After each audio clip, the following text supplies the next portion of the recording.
بسم الله الرحمن الرحيم. حمدا والصلاة والسلام أما بعد.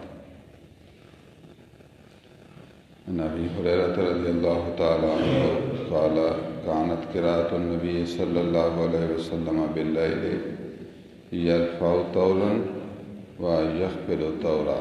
رواه أبو داود.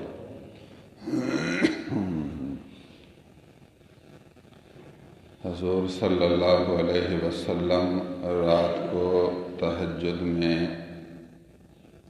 قرآن پڑھتے تھے تو قرآن مجید آہستہ پڑھتے تھے یا آواز سے؟ یہ ایک شرعی مسئلہ ہے. آدمی نفل پڑھتا ہے تو نفل میں الحمد یا آواز سے پڑھے یا چپ پڑھے آہستہ. اس بارے میں صحابی روایت کرتے ہیں کہ حضور صلی اللہ علیہ وسلم کی قرات رات کے وقت کبھی آواز سے ہوتی تھی اور کبھی آہستہ. طبیعت اپنی دیکھتے تھے، اگر دل میں کچھ آواز سے ذوق ہوتا تو پھر آواز سے پڑھتے، طبیعت تقاضا کرتی تو پھر اس طرح پڑھتے جو آپ سنیں. اگر کوئی قریب ہے تو وہ بھی سن لے. الحمدللہ رب العالمین الرحمن الرحیم مالک یوم الدین. آواز کی بھی قسمیں ہیں. اتنا آواز کہ 10 آدمی سنیں یا 5 سنیں یا 2 سنیں. بہت زیادہ بلند آواز یہ اکابرین کی عموماً صفت نہیں ہوتی. عموماً درمیانہ. کبھی کبھار کوئی ایسی حالت ہو تو اور بات ہے، ورنہ عام حالتوں میں درمیان. رات کی نمازوں میں آپ کو اختیار ہے. آواز سے قرات کریں بھی درست ہے، بشرطے کہ نیند والوں کو ایذا نہیں ہو. نیند ہے اس کو پریشانی ہو، کسی اور کو آپ نہ ستائیں.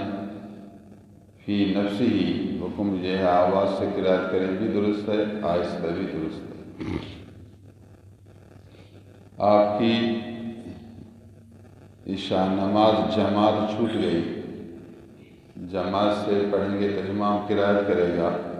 آپ اکیلے نماز عشاء پڑھ رہے ہیں تو اگر الحمد صورت آواز سے پڑھیں درست ہے، آہستہ پڑھیں بھی درست ہے. امام کے لیے آواز سے قرات کرنا عشاء کی نماز میں واجب ہے. امام آواز سے پڑھے الحمد صورت، آہستہ پڑھے گا تو سجدہ سہو لازم ہوگا. اکیلے نماز عشاء فرض پڑھ رہا ہے، جماعت چھٹ گئی، اکیلے فرض پڑھ رہا ہے تو اختیار ہے. چونکہ یہ آواز والی نماز ہے، آواز سے قرات کرے بھی درست، آہستہ قرات کرے پھر بھی درست، تو اختیار ہو گیا.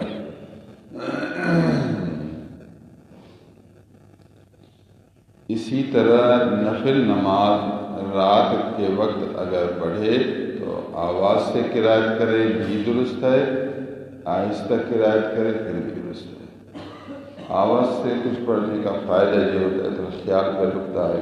آواز سے پڑھے گا تو آواز کان پر پہنچے گی، زبان بھی تھوڑی حرکت کرے گی، آواز بھی سنے گا تو تھوڑا خیال نماز کی طرف رکے گا.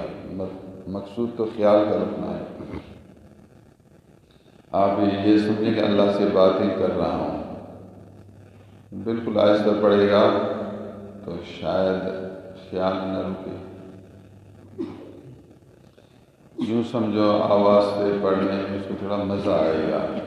مقصود ہے وہی خیال رکنا، لطف حاصل کرنا، محبوب سے باتیں کرنا. جو آپ کی طبیعت ہے اس کے موافق عمل کریں. حضور صلی اللہ علیہ وسلم سے دونوں طریقے مروی ہیں. سبحان اللہ العظیم وبحمدہ. ایک صحابی روایت کرتے ہیں میں بی بی عائشہ صدیقہ رضی اللہ تعالیٰ عنہ سے پوچھا، سوال کیا، ای العمل کان احب الی رسول اللہ صلی اللہ علیہ وسلم؟ قالت الدائم. قلت فأی حین کان یقوم من اللیل؟ قالت کان یقوم اذا سمع الصارخ. متفق علیہ. اللہ سبحان اللہ. بی بی صاحبہ سے پوچھا حضور صلی اللہ علیہ وسلم کو کون سا عمل بہت زیادہ محبوب تھا؟ حضور کو کون سا طریقہ عمل بہت زیادہ پیارا تھا؟ بی بی صاحبہ نے جواب دیا وہ کام جو ہمیشہ ہو. شروع کیا تو وہ ہمیشہ کرے، ایک دن کرے پھر چھوڑ دے، پھر 2 دن کرے چھوڑ دے. شروع کیوں کیا پھر؟ جو کام تھوڑا ہو ہمیشہ ہو، مستقل آپ اس کو چلاتے ہیں. یہ بہت اچھے آدمی کی صفت ہے اور اچھا طریقہ ہے.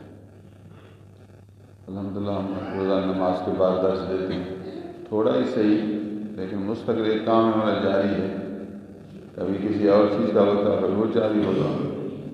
آپ کا سبق ہے تھوڑا ہی پڑھو، روز پڑھو، حلال روزی اپنا دائمی کام میں مشغول رہو.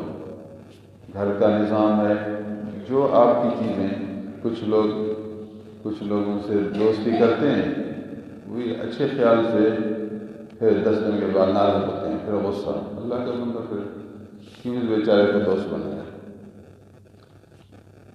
تیز ہوتے ہیں پھر ٹوٹ جاتے ہیں، تیز بھی نہ ہو ٹوٹ بھی نہ، آرام سے بہت رابطہ کیا نہیں تو پتہ اللہ حافظ.